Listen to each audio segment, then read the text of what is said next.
Welcome to Executive Insights, Winner's Circle Edition.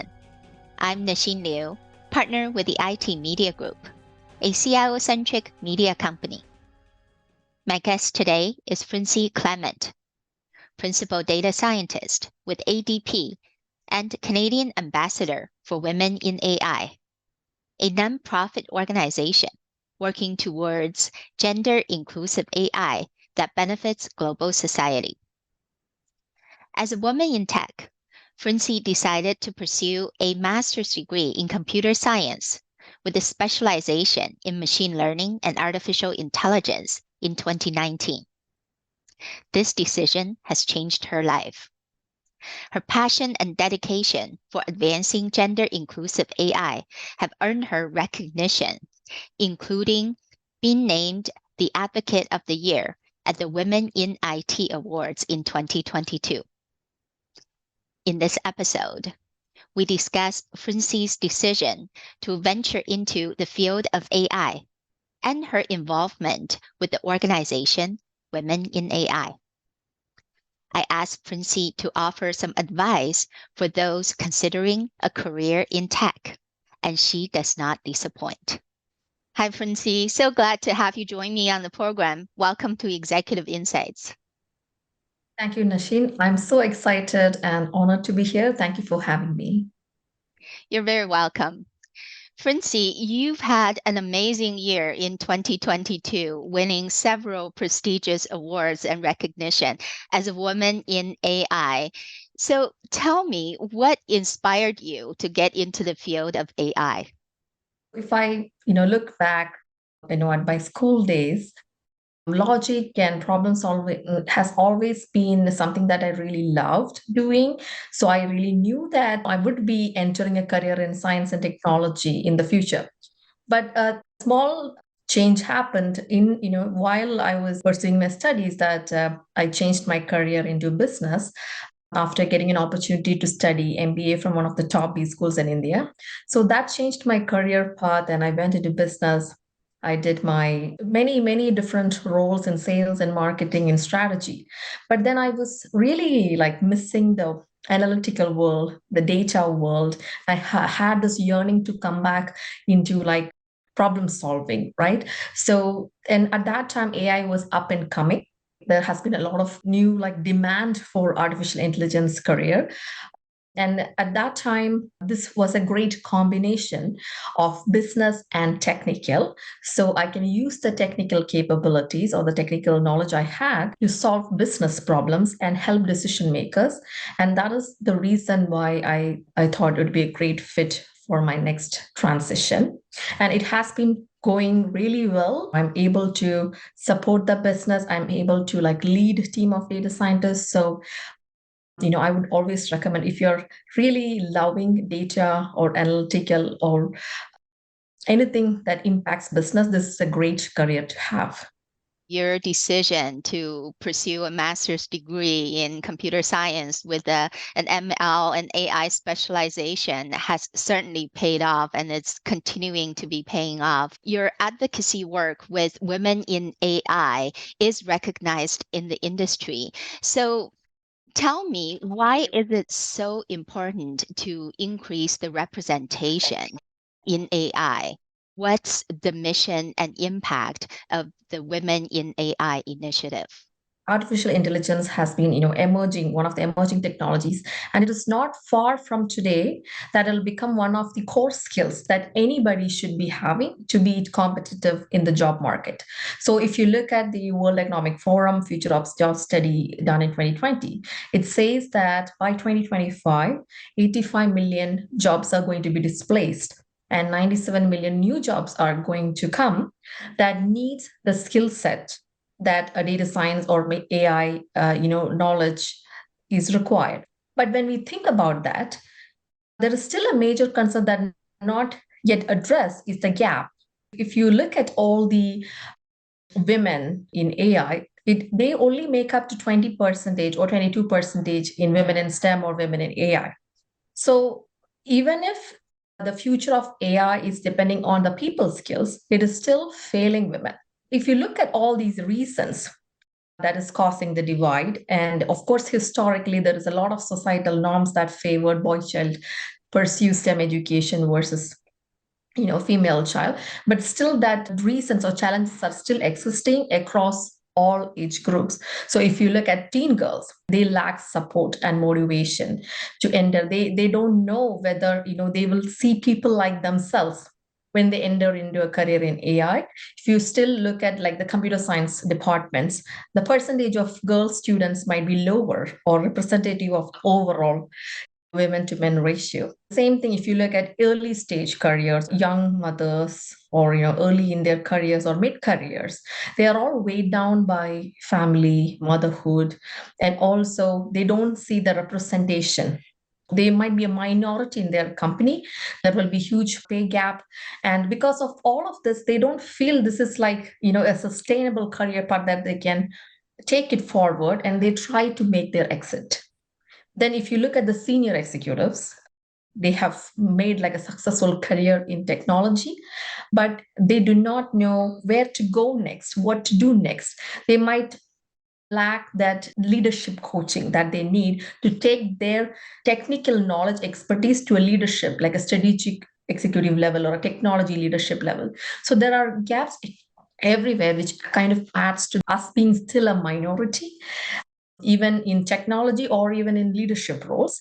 So we have looked at all of this, and in Women in AI, we target each of these different diverse age groups and diverse people. So let me give you a quick background of Women in AI. You've introduced, about our mission, which is increasing female participation in AI. But it is a global community. We launched in 2017. Right now, we are present in 150 countries.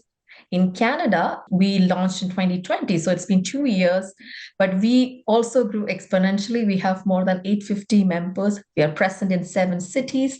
We have 50 plus volunteers. We have done over 45 events, and we do several initiatives that educate, connect, and inspire women to either enter their career in AI or advance their careers. So some of the key initiatives we have are education program for teen girls, one-on-one mentorship program for career advancement, leadership development, or entrepreneurship in AI. We do a lot of panel discussions, workshops, hackathons. We also have events dedicated towards connecting hiring managers with AI talent. And we have small conferences. We also have our biggest award celebrating leaders across North America.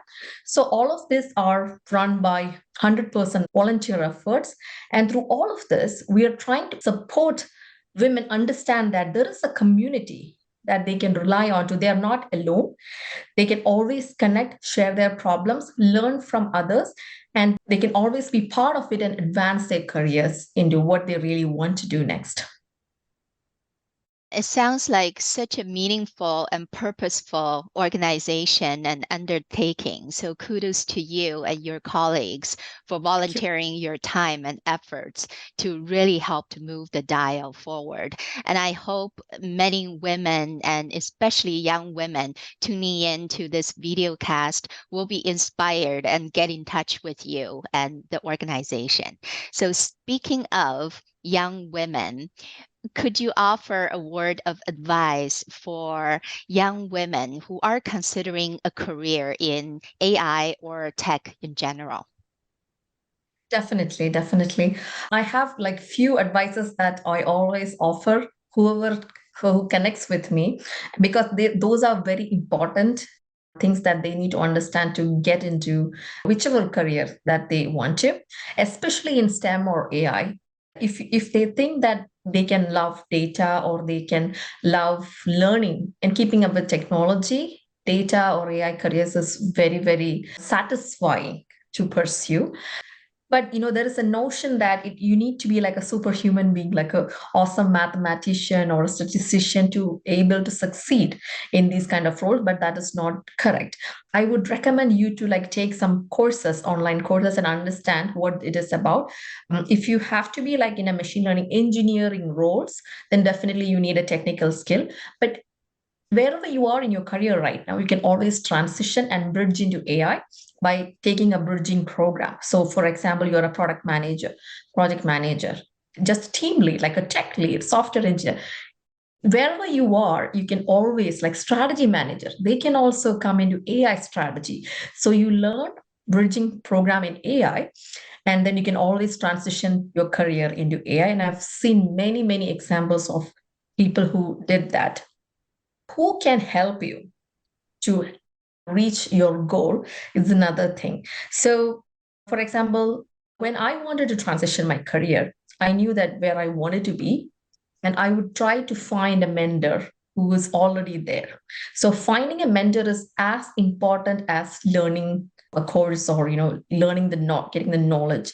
So mentor is one who can help you reach your goal by guiding you what are the different steps you need to take into achieving your goal. I also try to point out to women always that don't be situated in your comfort zone. Always try to come out of your comfort zone. For example, if you are in technical roles and you're happy and well balanced, but even if you have the skill set to lead a team, or go into more strategy side, don't stop yourself because of what you see outside. Try to take the initiative, go into like, or pursue more leadership roles. We need more leaders from women as well. So even if you are in STEM, even if whatever career path you are, you can always climb the leadership path and make your career a big success in that role as well. So please step out of your comfort zone, see what is out there, try to meet people and learn from them. And finally, what I wanted to share is there are communities like Women in AI that exist. If you have been helped or supported by communities like this, try and pay it forward. So try to join communities, volunteer, help organize these kind of events. We need people who can support us. So in that way, you're not just supporting others, you're also building your profile, your own. This is an alternative view of what you can do, not just the work that you do in your organization, right? I'll give you my example. So I joined couple of years back. I was a nobody in AI. I became a machine learning engineer, but then this community and my work and our team and all that we did as part of the community got so much recognition that helped me boost my own profile to where I am today. And I definitely want to tell anyone out there, if you can contribute to your community, that is something else that you cannot achieve through the career that you build. So yeah, I would say just go out and chase your dreams. Very good advice, Frincy. Knowing, first of all, that there are many, many options in the field of technology, even in the field of AI, and always keep a learner's mindset and not to be afraid to step out of the comfort zone, because growth only happens when you're outside of your comfort zone. Seeking a mentor and a community that could guide and support you. And then lastly, don't be afraid to give and pay forward. And when you give, you shall receive in return as well. So that's how you build your profile, advocacy, skill sets, and most importantly, your confidence in yourself. So thank you so much, Frincy, for this great conversation and sharing your story. I really appreciate it. Thank you so much, Nasheen. I really appreciate this initiative that you're doing, and thank you so much for having me today. You've been watching another episode of Executive Insights Winner Circle Edition. I'm Nasheen Liu. Thank you for tuning in. If you enjoyed this episode, please check out other content on our YouTube channel, including CIO roundtable conversations and executive interviews. And don't forget to subscribe.